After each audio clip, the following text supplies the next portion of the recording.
Assalamualaikum warahmatullahi wabarakatuh.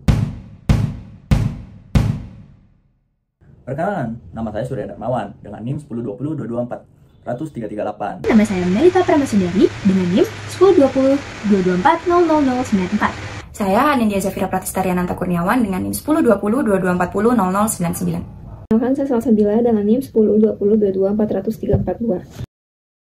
Pada awalnya, Riot selaku publisher League of Legends memberikan tuntutan awal kepada Muntun karena merasa telah meniru gamenya secara desain, mekanisme, fitur, dan hero pada 2017 hingga 2018 di Tiongkok, dan akhirnya Riot pun menang pada momen kali itu dan membuat Mobile Legends sempat hilang di App Store dan Play Store. Riot sendiri menuntut Mobile Legends karena melakukan plagiarisme kembali dan harus membayar sebanyak 2,9 juta US dollar ke perusahaan League of Legends karena terbukti melakukan plagiarisme.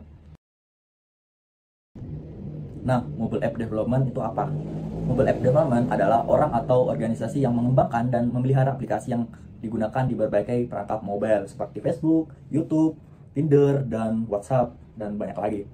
Nah, mobile app development ini harus bertanggung jawab nih atas keamanan aplikasi, data pengguna, dan isi aplikasinya, karena dapat terjadi penyalahgunaan kode etik terkait privasi data, plagiarisme, pemalsuan, dan sebagainya. Kode etik sendiri adalah pedoman atau seperangkat aturan yang menguraikan standar perilaku yang diharapkan dari suatu individu atau kelompok dalam profesi atau organisasi. Etik sendiri ada beberapa poin yang harus kita pahami. Yang pertama itu kerahasiaan dan perlindungan data pengguna. Yang kedua adalah transparansi dan kejujuran. Yang ketiga adalah integritas dan profesi. Yang keempat adalah keamanan sistem dan tanggung jawab. Yang kelima ada keamanan sistem dan tanggung jawab teknis. Lalu yang keenam ada keadilan dan non-diskriminasi. Lalu yang ketujuh ada profesionalisme dan akuntabilitas. Dan yang terakhir ada kepedulian sosial dan dampak teknologi. Lalu selanjutnya ada kode perilaku. Kode perilaku adalah pedoman berisi aturan dan prinsip-prinsip yang mengarahkan tindakan individu atau organisasi agar sesuai dengan nilai, etika, dan standar tertentu. Yang pertama yaitu ada kepatuhan terhadap pedoman platform resmi. Lalu yang kedua ada perlindungan dan kerahasiaan data pengguna. Yang ketiga ada transparansi terhadap izin akses. Yang keempat ada pembatasan pengumpulan data. Yang kelima ada larangan plagiarisme dan peniruan aplikasi lain. Yang keenam ada hak pengguna untuk menghapus data dan akun. Lalu keamanan sistem dan bertanggung jawab teknis, kejujuran dan akurasi informasi aplikasi, non-diskriminasi dan inklusivitas. Lalu ada menjaga profesionalisme dalam kolaborasi. Dalam profesi mobile app developer, pelanggaran etika seperti penyalahgunaan data pribadi, kebocoran informasi dapat menjadi dampak yang serius bagi pengguna maupun perusahaan, sehingga diperlukan adanya rencana penegakan, yaitu pelaporan, investigasi, dan juga penegakan sanksi agar semuanya dapat terukur dengan jelas. Berdasarkan jurnal Rechstein, Riset Hukum dan HAM, penegakan hukum di Indonesia masih sangat lemah karena belum adanya regulasi yang komprehensif.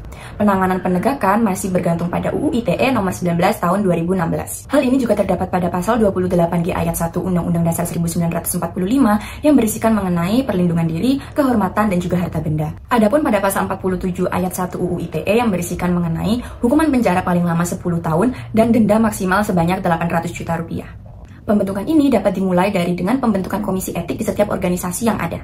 Adapun usulan kode dari kelompok kami adalah yang pertama, pelatihan kode etik, yang kedua kode etik AI, dan yang terakhir adalah budaya kerja yang suportif. Lalu, bagaimana sih dampak dari usulan kode etik yang kami berikan? Yang pertama, pelatihan kode etik. Nah, pelatihan kode etik ini sudah diterapkan di berbagai organisasi. Salah satunya adalah IEEE yang mewajibkan seluruh anggotanya untuk mengikuti pelatihan kode etik. Dampaknya terbukti dari penelitian milik Habana tahun 2025 yang menyebutkan bahwa pelatihan kode etik dapat menurunkan tingkat pelanggaran kode etik, terutama pada bidang clarity atau kejelasan. Selain itu, adanya pelatihan kode etik juga dapat meningkatkan komunikasi serta pelaporan atas pelanggaran yang terjadi. Usulan yang kedua adalah penerapan kode etik dalam penggunaan AI. Penggunaan AI ini sudah diatur di dalam OECD AI Principles. Penerapan kode etik AI ini dapat membantu untuk menjamin keamanan dan privasi pengguna, serta menghindari penyalahgunaan teknologi. Yang ketiga adalah pembentukan budaya kerja yang suportif. Berdasarkan penelitian dari OBEI tahun 2023 dan juga Wallacott pada tahun 2025 menemukan suatu fakta bahwa tekanan kerja yang besar dan juga praktik desain yang buruk justru menghasilkan produk yang buruk dan berimplikasi pada pelanggaran kode etik. Maka dari itu, diperlukan penguatan terhadap praktik desain yang baik, lalu peningkatan transparansi pengguna, dan pembentukan standar moral dan juga lingkungan kerja yang suportif. Dari ketiga usulan tersebut, kami harap bisa membentuk suatu organisasi, terutama bagi mobile app developer yang lebih positif serta menghindari pelanggaran kode etik yang ada.